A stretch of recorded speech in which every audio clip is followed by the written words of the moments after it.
empezó a derrumbarse la tierra. Crece y la tierra se va deslavando y ya de ahí se desbarranca. Se ha ido quizás como unos 2-3 metros por año. Años antepasados, pues, cuando estábamos más jóvenes, no abundaba cantidad de animales. Antes había más leña, por ejemplo esta que le llamamos leña de tinto, pues se fue acabando. Ahí donde se ve la orilla del río, habían casas, ahí vivía gente. Pensamos que por la corriente que trae el río, porque ¿por qué más puede ser?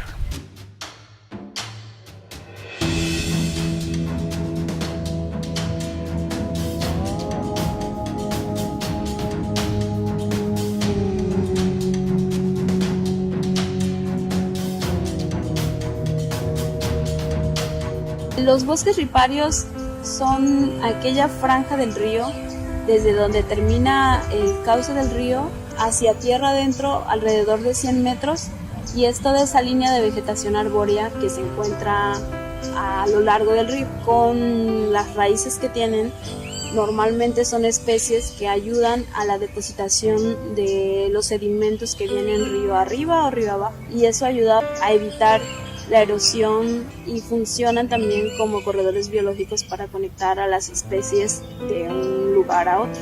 Si nosotros eliminamos a los bosques riparios en su totalidad, estamos eliminando la estabilidad del talud del río, estamos eliminando las áreas que son utilizadas por los peces para su reproducción y por lo tanto también estamos eliminando especies que nos proveen de oxígeno.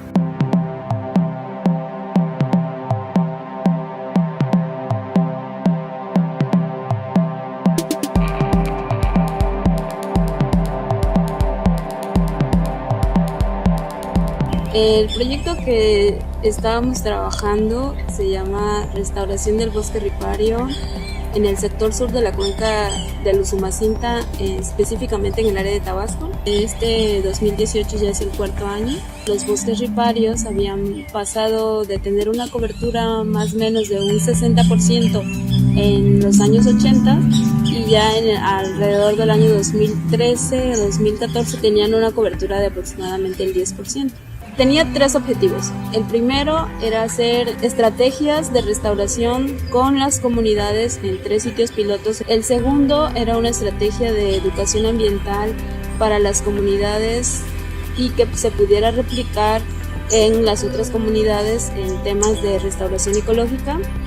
Y el tercero era hacer un estudio biológico sobre cuáles son las causas de la degradación de los bosques riparios y cuáles eran aquellos factores que están causando que se pierdan los bosques riparios. Un trabajo en colaboración con lo que es el Centro de Cambio Global y la cooperativa AMBIO. Comenzamos a trabajar primero en la selección de los sitios para hacer muestreos de vegetación en los remanentes de vegetación riparia. Y una vez que tuvimos las especies de árboles en estos remanentes de vegetación, seleccionamos todas las especies idóneas para hacer la reforestación.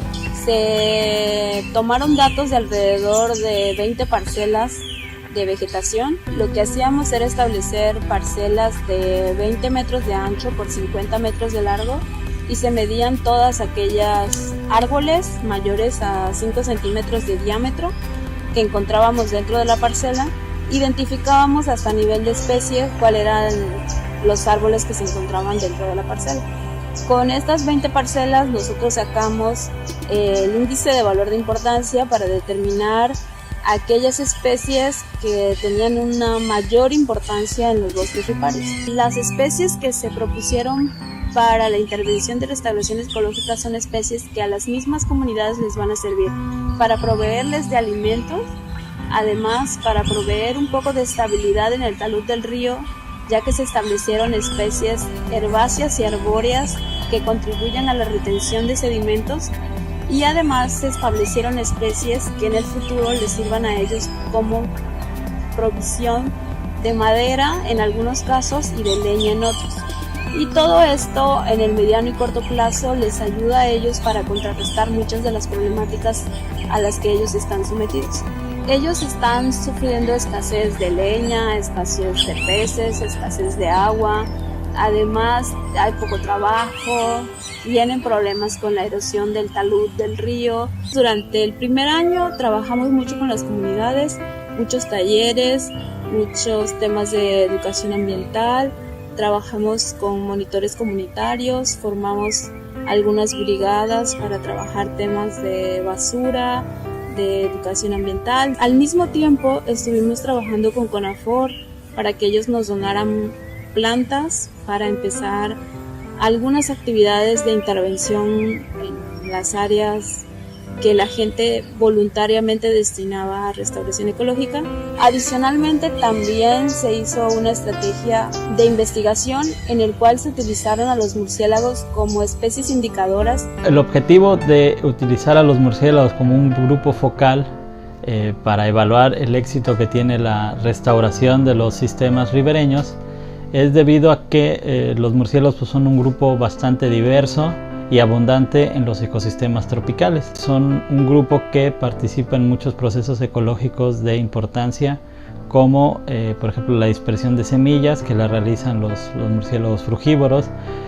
Las especies que se alimentan de polen y de néctar pues fungen como importantes polinizadores, y las especies insectívoras realizan un control de poblaciones de insectos, y algunas de estas especies de insectos pueden llegar a ser plagas o representar problemas de salud, como aquellas especies de mosquitos que pueden transmitir algunas enfermedades. Hemos estado nosotros realizando muestreos de la comunidad de murciélagos en 13 sitios a lo largo de estos 3 años. Hasta la fecha hemos nosotros registrado aproximadamente 28 especies de murciélagos agrupadas en 5 familias, digamos, taxonómicas. De estas 28 especies, 3 se encuentran protegidas por la norma oficial 059, es decir, la norma que determina las categorías de riesgo de las especies en México. En el segundo año aumentamos de 40 hectáreas de intervención de restauración ecológica a 120 hectáreas. Estas 120 hectáreas están distribuidos en alrededor de unos 14 kilómetros del borde del río. Se continuó con el monitoreo de las parcelas para el grupo focal, que en este caso son los murciélagos, y se echó a andar la estrategia de restauración ecológica, en el cual se dieron alrededor de 40 talleres de educación ambiental, no solo para las comunidades que están participando en el proyecto, sino también para escuelas primarias y secundarias de la cuenca del Usumacinta. Además, se participó en el encuentro de monitores comunitarios que se realizó en la ciudad de Tenosique, en el cual se presentaron por parte de las comunidades los avances que ellos han tenido. Otro resultado adicional que se obtuvo es que formamos un grupo de monitores comunitarios de calidad de agua. Estos se integraron a un proyecto internacional que se llama Global Water Watch, en el cual a este grupo de comunitarios se les entregó un kit para que ellos monitorearan calidad del agua, y son personas de las comunidades que utilizan el kit. Cuando ya ellos obtienen los datos, los entregan a nosotros, y nosotros los subimos a una plataforma en internet en el cual hay puntos de monitoreo en diferentes partes de México y en otros países como Canadá, Estados Unidos, Colombia, Argentina. En el 2017 estaban sumadas 12 comunidades. Se pasaron de 120 hectáreas de restauración ecológica a tener 200 hectáreas, lo que se hizo en un equivalente de alrededor de unos 25 kilómetros de río. A las personas, principalmente a las mujeres de la comunidad, estaban interesadas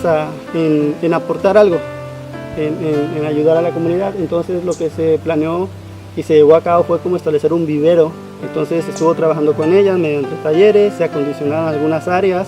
Se les dotó de las semillas, de las plantas, de la tierra y de todos los materiales que necesitaban para que las comunidades se abastezcan de las plantas y que ellos puedan continuar con el proceso de intervención de restauración ecológica.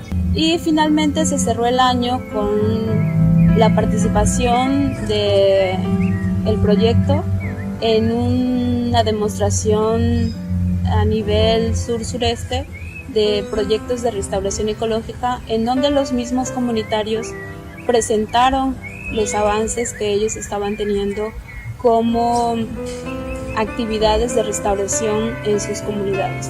Las plantas que se sembraron hace casi 4 años ya se encuentran más o menos como de 2 a 5 metros dependiendo de la especie que se sembró, y aquellos árboles frutales de rápido crecimiento ahora para el año 2018 ya se encuentran produciendo. La parte más importante de la restauración ecológica tiene que ver con la intervención que se hace en el área. Se le da el mayor peso a la restauración ecológica a toda la parte biológica y ecológica de la misma.